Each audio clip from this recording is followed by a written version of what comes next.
High in the alpine country of southern Yukon, the ridgelines feel like the top of the world, untouched, ancient, and silent. In a landscape like this, there are no trees, not for miles. So when a piece of wood appears, it's more than just an object. It's a sign. When you look around this landscape, there's no trees. So the only way for a substantial piece of wood like this to get up here is for someone to actually bring it up.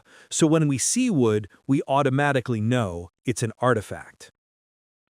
For decades, these frozen peaks have been giving up their secrets. As the climate warms, ancient ice is melting, revealing a lost world of hunting technology, preserved in impossible detail. But among the hundreds of artifacts, one object carried a signature so strange it unsettled the very experts who found it. A mystery that couldn't be solved by the naked eye and would require the mind of a machine to unravel. The answer it provided would not only challenge our view of the ancient world, but hint at a hidden layer of belief and ritual behind the raw act of survival itself. It all began not with a discovery, but with a smell. In the mid-1990s, biologists hiking these remote ridges noticed dark organic streaks melting out of the ice. At first, they looked like patches of dirt, but the smell gave it away. It was the unmistakable barnyard odor of caribou dung, thawing after lying frozen for thousands of years. That scent drifting through the otherwise pristine mountain air was the first clue. These ice patches were not frozen wastelands, they were time capsules. Archaeologists quickly joined the surveys, and what they uncovered defied belief. Normally, organic materials like wood, leather, or sinew rot away within decades, leaving only stone points behind. But here, the ice had acted like a perfect freezer. Alongside the dung pellets were throwing darts, sinew bindings, and even the occasional feather, tools of hunters who had stalked caribou here millennia ago. The reason for this extraordinary preservation lies in the ice itself and in the animals it attracted. These aren't glaciers, the ice patches don't move, so they don't grind artifacts to dust. In the summer, caribou would gather on these frozen surfaces to escape biting insects and cool down. Over thousands of years, their dung accumulated in thick, stratified layers. When hunters' tools were lost or broken on the ice, they became trapped in this matrix. The dung wicked away moisture and locked the objects in a stable, frozen embrace, a perfect partnership between animal and human traces, preserved side by side for millennia. For the First Nations of the Yukon, the discoveries were more than just scientific data. Oral histories had long spoken of caribou herds filling landscapes where none live today. The artifacts were physical proof, direct links to ancestors. From the very beginning, First Nation researchers were integral to the work, grounding the discoveries not just in science, but in living cultural memory. The theories were compelling, but they contradicted each other.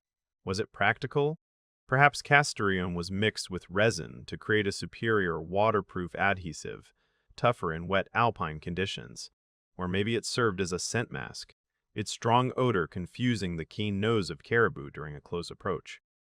Then there was a third possibility, that the substance wasn't functional at all, that it was ritual, a symbolic act, hunting magic applied to a weapon to bring success. And honestly, before I tell you what the analysis found, I'm curious what you think. If you were a hunter 4,300 years ago, coating your weapon in beaver secretion, is that engineering or is that something else? Drop your theory in the comments, because what the researchers found next surprised even them. For years, the castoreum dart sat at the center of an unresolved academic debate. The physical evidence alone couldn't settle it. So the research team, working out of the Yukon government's Heritage Resources Unit alongside conservation scientists, turned to a different kind of analysis. They applied machine learning.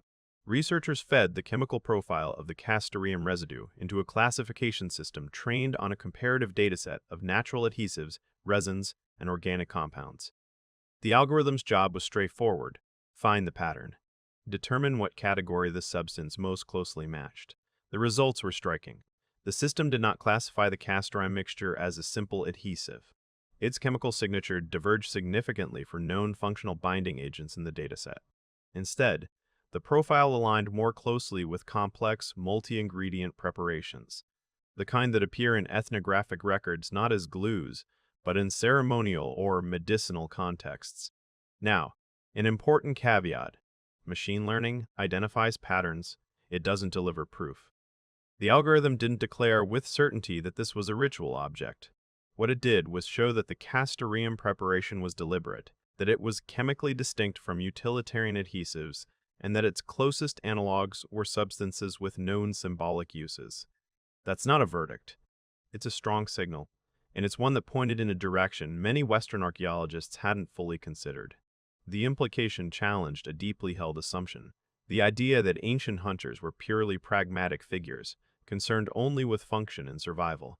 If this analysis holds, the dart is evidence of a worldview where technology and belief were not separate categories, where a weapon was not just a tool but an object carrying meaning beyond its mechanical purpose. For Yukon First Nations, this finding wasn't a surprise. It was validation. Their oral traditions have always maintained that hunting is a sacred act, steeped in respect, preparation, and ritual. The relationship between hunter and animal is not merely transactional, it's spiritual. What the algorithm identified as an anomaly, indigenous knowledge systems had described for generations. The machine learning didn't discover a new truth. It provided a new language for a truth that was already known. There's an urgency underneath all of this that's easy to miss. This entire archive, every dart, every binding, every chemical signature locked in ice for millennia, is actively disappearing. In 2018, the research team returned to a patch they had surveyed just 4 years earlier. The ice had retreated so far that the original survey markers were now sitting on bare, sun-warmed gravel. Artifacts that may have been locked inside had already thawed, been exposed to UV, moisture, and microbial activity, and were gone. Not lost to time, lost to timing. Every summer, the melt season exposes a few more objects from our collective past. But once thawed, the preservation clock starts ticking immediately. Wood warps, sign crumbles, feathers disintegrate. The implication was immediate and profound. The AI's analysis strongly suggested that the castoreum was not just a practical ingredient, it was deliberate and it was meaningful. This is what some researchers found so unsettling, not because it was sinister, but because it destabilized the conventional image of ancient hunters as purely pragmatic figures. If the AI's analysis is correct, the dart is evidence of a worldview where the line between technology and belief was blurred, where weapon was not just a tool, but an object infused with spiritual power. For Yukon First Nations, this wasn't unsettling at all. It was validation. Their oral traditions have always maintained that hunting is a sacred act, steeped in respect and ritual. The AI hadn't discovered a new truth, it had simply provided a new language for a truth that was already known. The story of the Yukon ice patches is a stark reminder that even the most advanced science is in a race against time. This entire, irreplaceable archive of human history is actively disappearing. Every summer, the melt season exposes a few more objects from our collective past, but once thawed, their preservation clock starts ticking again.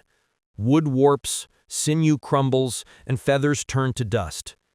Archaeologists and First Nation researchers fly into these mountains each year, recovering what they can before the sun, wind, and rain reclaim it forever. The revelations from the ice are a gift, offering an unprecedented window into the ingenuity, resilience, and spiritual lives of ancient peoples.